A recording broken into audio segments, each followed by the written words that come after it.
Hi guys, আজকে কিন্তু চলে গেছিলাম আমি মা বাবা মিলে দিদির বাড়িতে। তো তার জন্য কিন্তু আগে আমরা ট্রেনে গেছিলাম, ট্রেন থেকে কিন্তু তারপর আমরা খড়দায় নেমেছি।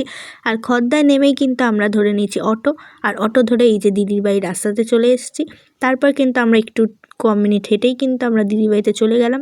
তো দিদির বাড়িতে গিয়ে কিন্তু তারপর সবার আগেই কিন্তু আমাদেরকে জেঠি চা করে দিল, যেহেতু শীতের মধ্যে কিন্তু চা খেতে খুবই ভালো লাগে। তো সবাই কিন্তু আমরা গল্প করে করে চা খাচ্ছিলাম। আর তারপর কিন্তু আমাদের চা খাওয়ার পরই আমরা খেয়েছিলাম সিঙ্গারা।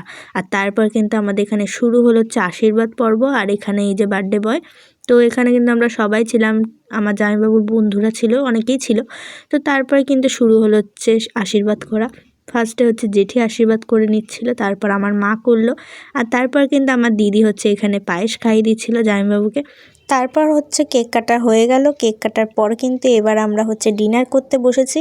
তো ডিনারে ছিল কিন্তু আজকে সোদপুরের থেকে আনা ডি বাপির বিরিয়ানি, চিকেন বিরিয়ানি ছিল। আর ডি বাপির থেকে বিরিয়ানি কিন্তু আমি এর আগে কখনো খাইনি, এই প্রথমবার খেলাম সোদপুরের থেকে। একবার ব্যারাকপুর থেকে ট্রাই করে দেখবো কেরম।